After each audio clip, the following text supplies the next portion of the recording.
Everyone was getting 2 or 3 year contracts, whereas I got like 1 year expenses contract, so it was hard to take, but at the end of the day I was like, I've got 1 year at Celtic and just need to prove myself again. Kieran, great to see you, and I just wonder, before we start your tale, what your first footballing memories growing up were? It's probably about 3-year-old, 4-year-old or something, just going to the local park with my dad. Just doing that with kind of always a Celtic strip on at that age, just running about chasing the ball after him.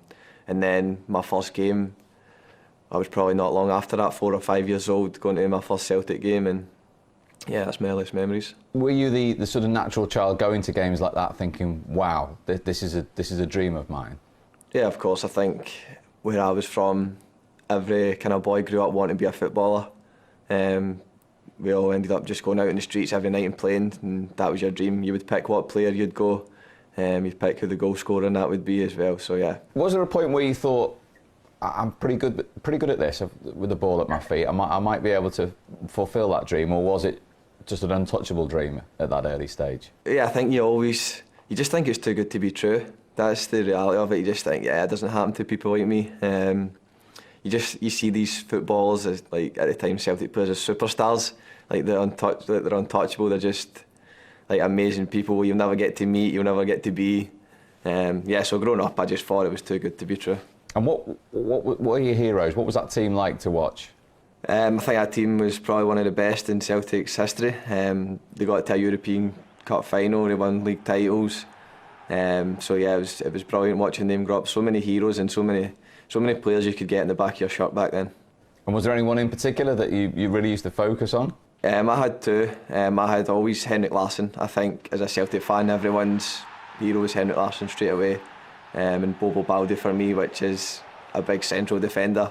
No nonsense. So yeah, I was kind of both ends of the pitch. So what age did you get in with Celtic? What was the sort of formalities of that? How did that come about? So I was 7 years old, just playing my local boys club. Just every Saturday I would go down, play with my friends, home and away, just all over kind of my area, Lanarkshire. We'd just play, and one day, without me even knowing it after the game, the coach said to my dad, somebody wants to speak to you, and it was a Celtic scout.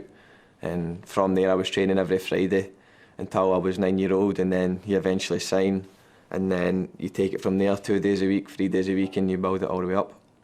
What was that like at such a young age, having gone from watching the team for them to actually be interested in you, Kieran? Yeah, I think you still think it's too good to be true, but I remember just going about telling my friends, like, oh, I've been scouted by Celtic, and yeah, they're like, no worries, mate, just kind of like, that's what you have, because it never really happened to anyone from where we were from, so it was always a shock to us. How was your dad? Yeah, he was buzzing, as you can imagine, full family was. And every week we got to train and put the Celtic strip on when I was 7 years old, so you can imagine how I felt as well. But there's still a lot of hard work to go from that age to where you got. How was that development? How hard was that in that period? I wouldn't say hard, I would say the most probably enjoyable time of my life. You're playing with Celtic, you're a young boy. The coach at the time was Martin Miller, his name was, and he just made you enjoy football. I think that was his main aim. That wasn't took too serious back then. It was obviously serious, everyone wants to win, of course, but like you never thought of it like that. We were just enjoying it. We were just kind of 7, 8, 9, 10-year-olds just wanting to play football, and the coach we had at the time was the best, and I still keep in touch with him today, and I'm very grateful for what he's done for my career. Brilliant. And as you went through the age groups, when did it sort of become a little bit more serious that you were fighting for contracts or to be kept on or taken on? I think there is always an element of that. Like, even when you're 7 years old, it was every 6 weeks you would get a letter saying if you're staying on or not. And even back then, I was scared of the rejection of it, like, because I couldn't bear not playing with them at the time. That's all I wanted to do. So growing up, it would be then every year, and then I think when you got to 15 years old, that was the kind of professional contract time. And I was like last to find out in my team, and I think I got like the worst kind of contract as well. So it was kind of like a bittersweet moment. Everyone was getting 2 or 3 year contracts, whereas I got like 1 year expenses contract. So it was hard to take, but at the end of the day, I was like, I've got 1 year at Celtic, and just need to prove myself again. I was going to say that was an early test of mindset and mentality then, really, at that age. Yeah, and it was the first time I kind of had that in my life. When I was when I was younger as well, actually, I had rejection from the Scotland squads. So like all the boys with the different age groups would go and play with Scotland, and a few of us would be left behind, and that was always hard to take as well as like a schoolboy, because you want to go and you want to represent your country. So I couldn't do that, and then I think that had an effect on the contract situation as well. A lot of the boys who played with Scotland were the ones who got the bigger contracts, so it was hard to take at that age, but for sure it's made me mentally tougher and more ready for challenges, and I've had plenty more in my career since that day, and I'll have plenty more going forward. Absolutely. And obviously Celtic fan, growing up in Glasgow, but what some people watching this won't realise, you weren't actually born in Scotland. What's the connection there? What's the story? So I was born Isle of Man, and most people in the team here probably don't even know where that is. But it's just a wee island in between Scotland and Ireland, and I was born there because my dad went over to work for a few years, and they lived there for a few years. So yeah, him and my mum had me there. And then the reason we came back is because my mum was homesick, which is probably the best decision because it's got us here. They can't have had too many Celtic and Premier League footballers from the Isle of Man anyway over the years. I don't think so. Not that I know anyway. So you talk about that mentality and a little bit of rejection as a teenager. What was it like getting your first contract at Celtic then? So yeah, I think it was all down to 3 coaches at the time. It was Ronnie Dyler was the manager. John Kennedy and John Collins were the 2 assistants at the time, and they loved me from day one. Wasn't really getting much game time for under-20s, and then I went up to train with the first team as a spare player because I wasn't in the squad for under-20 game, and then they loved me from there. They loved my attitude and my desire, and I think that's what kind of kept me on, getting the confidence from the Celtic manager and that back then, and they took it from there, and after a few months I ended up getting my debut. I mean, what was that period like? You're not in the under-20 squad, and then suddenly you're in the first team group and you're making your debut. Yeah, it was crazy. You're going from one extreme to the other, really. And I remember another setback I had was the day before, or 2 days before I was about to make my debut. I broke my leg on AstroTurf, so straight away I was on the bench the day before, so I was so high in life, like the best day ever, on the bench for the first team, and then the next day I break my leg. So you're so high, you're so low, but at the time, like, I had a taste for first team action, so I was like, I'm not going to stop here. This is going to make me stronger. I'm like, I can't wait to get back, and the physios and that were brilliant with me, and the coach and that gave me another chance. That's some story, Kieran. To be fair, at that age, to have that mentality to overcome something, because that must have been a crushing blow. You were that close. Yeah, no, it was big time. It was on like AfterTurf as well. I just got my studs kind of caught in it, and you could hear the cracks and the clicks, and it just kind of held my leg straight away. I knew something was wrong. It was the first time I'd broke a bone, and I knew like this isn't good. And you went to the hospital, we say you need an operation. I think I was 17 years old, and I'd just been on the bench, so I was obviously gutted. But it is what it is. That's football. I've had injuries since, and I'll have injuries in the future, and you need to deal with it. It's a lot of time it's out of your control. Did it make you appreciate it more than when you did make your debut? It was probably the first time in my career I was out for more than like a week or 2.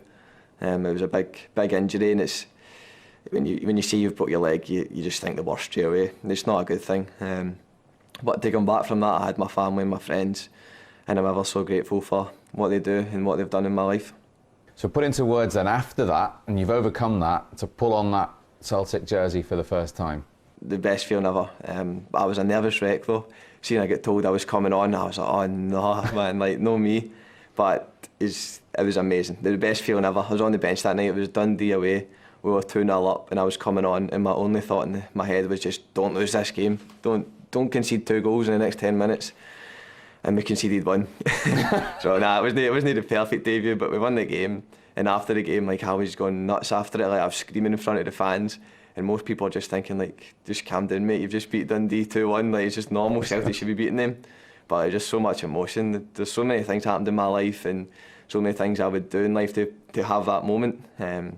So I was so grateful for it. For the journey from 7 to that, and all that had gone on in between, and those dreams we were talking about as well, to fulfil them must have been so special. Yeah, I could have retired right there and then. I'd played with Celtic. That's kind of all I wanted in life at the time. So it was amazing.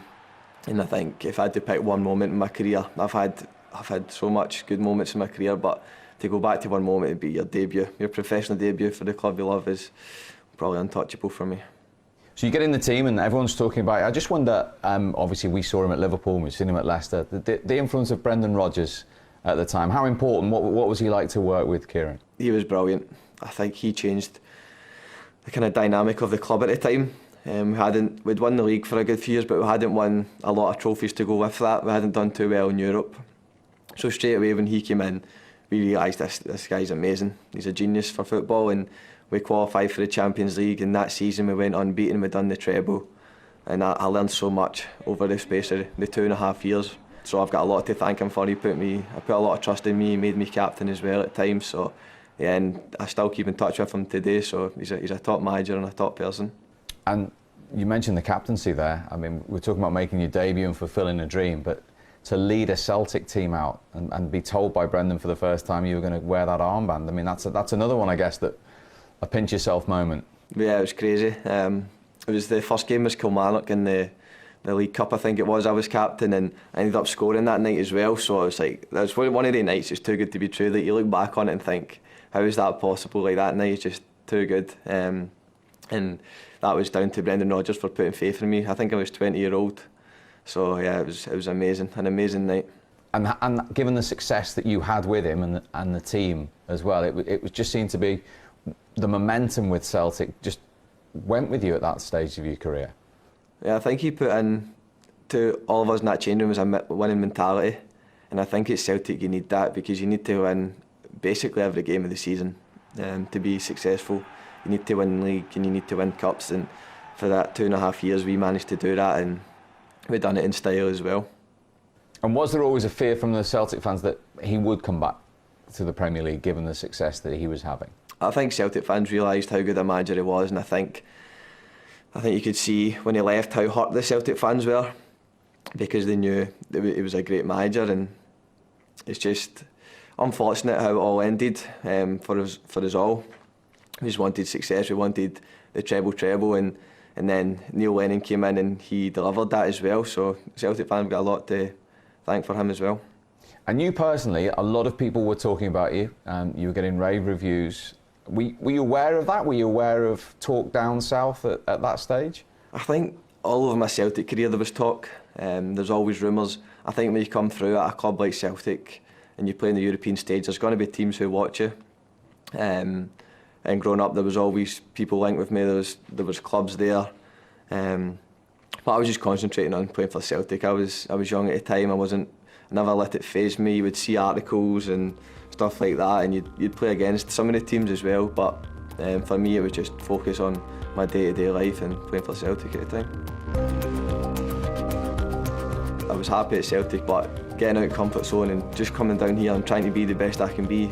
Playing against the best players, training with the best players, learning from a great manager. It was the toughest decision in my life for sure, but it's one hopefully I look back on and think yeah, it was a great decision.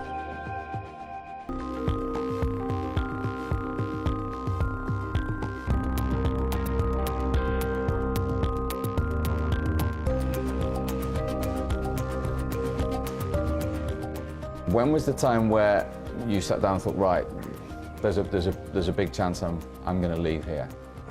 It's hard because I could never imagine myself playing with another team at some points in my life. Like, I was that happy, I was content there, I was comfortable, but I think at the same time, like, I knew I also had to progress and get better as a player and as a person, and if I move away it's going to challenge me, and I think getting out of my comfort zone was going to make me better. There was no doubt about it. I was happy at Celtic as well, but getting out of comfort zone and just coming down here and trying to be the best I can be, playing against the best players, training with the best players, learning from a great manager. It was the toughest decision in my life for sure, but it's one hopefully I look back on and think yeah, it was a great decision. And because there's been some hard days, there's no doubt about it. There was some hard days after I left. It was a tough time in my life, but I can see now, maybe in the last year, like it's getting better. It's probably the right decision, and I'm learning under a great manager. I'm learning as a player, becoming a better person, learning more stuff. I'm taking more responsibilities in life, and I just think it's going to make me grow in kind of every way it can. That's interesting. And the first question, obviously, is why Arsenal? Arsenal had been interested for years. There was probably chances to go before as well. So they were always kind of there, and they showed interest. And it is what it is. I was so flattered. It's a massive team. But when I was younger, I wasn't thinking about it too much. But Arsenal's a massive club. There's no doubt about it. Like, where we are just now isn't where we want to be, and isn't where we should be, and isn't where kind of the fans deserve us to be. We won a trophy last year, but success is something this club deserves and something I work towards every single day. So those challenges you talk about, you're coming out of Glasgow, you're going into London, you're coming to the Premier League. What was that like, not just on the pitch, but off it? Yeah, that's what I'm saying. It was probably the hardest time of my life for sure. Like, I came down injured. I came down and a lot of people were kind of like hating on me for coming down. Like, it was a tough decision, but I got a lot of hate for it. I got a lot of stick for it, so it was always in my head. Like, I was down here myself, I was injured, I never knew anyone. Nobody here can understand me, I know my accent, so I was like, what chance have I got here? And at times I think, like, what have I done? This is really hard. But as I said, it's made me grow as a person, it's made me tougher.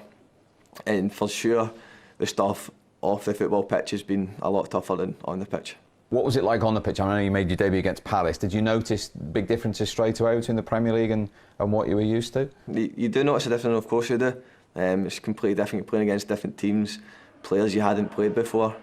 And every different team is fighting for something else in this league, so it's always a tough game no matter who you're playing against, and every team is tactically set up in a certain way and it's hard, so yeah, it's different. And what was it like walking into the group of players with players like, you know, characters like Aubameyang, etc., for you coming down from Celtic? It's mental, genuinely mental. As I said, you think these guys are absolute superstars. You don't know them, so you just, what you see kind of online is how you see them. And I remember, like, the day I signed, David Luiz signed as well, and he followed me on Instagram, and I was like showing my mates, like, David Luiz has just followed me, but he's like my teammate, so it shouldn't be that big a deal. But I remember, I'm like, geez, oh, like, he knows who I am and stuff like that. So yeah, a little bit starstruck probably, walking into a changing room with so many big names. But everyone was brilliant with me. It probably took me a few months to properly settle in, because when I was injured, it's hard to settle in with a team when you're not really seeing them on a day-to-day basis. You're training yourself. So after a few months, and probably just like the last few months, I felt really settled. And a lot of that's down to the boss. The boss has been brilliant with me since the day I walked in. So yeah, I've got a lot to thank him for as well. And going back to that broken leg, I guess the dislocated shoulder against West Ham, you were thinking, oh, here we go again. Yeah, I've done 2 broken legs, double hernia, 2 shoulders, but it's just wear and tear. The way I play is going to get me injuries like that. Like, I'm 100% committed every day, and that's how I done my 2 legs. It's how my shoulders have popped out as well. I've played through many injuries and made stuff worse, but that is what it is. I wouldn't change anything I've done, because I know I've put 100% into absolutely everything. So if injuries come, I'll do my best to go over them and come back. Ian Wright says hello, by the way. I know you have a lot of contact. In that lockdown period, when he was talking to Mikel Arteta and he pinpointed you as a leader, what did that feel like to hear somebody like that say that about you? I was buzzing, honestly. When that video came out, I was so happy. Like, I hadn't played a game under Arteta yet, so I was still like, I was like, does he even know who I am yet? Like, will he even know me? Like, does he know what I'm like as a player? Does he know what kind of player I am? So just to hear that was brilliant, and it was silly for me to think, like, obviously the boss has done his research, he knows who I am, and he'd probably seen me in games before in the past. But yeah, I was just delighted to hear that at the time, and I was working every day during lockdown just to come back fit, and that just gave me that extra bit of confidence and an extra boost at the time. And do you feel after lockdown, after that period, that the Arsenal fans are now seeing the real Kieran Tierney? I just try to work hard every single day. Might not be the best player on the pitch, but I always work hard, and that's all I can do. And that's what's got me this far. It got me through at Celtic, it got me through hard times at Celtic, it got me through hard times here, and it's something I just rely on all the time is hard work. What's Mikel Arteta like then to work with? A genius. Literally, I was saying it to Bukayo Saka in the changing room the other day. I'm like,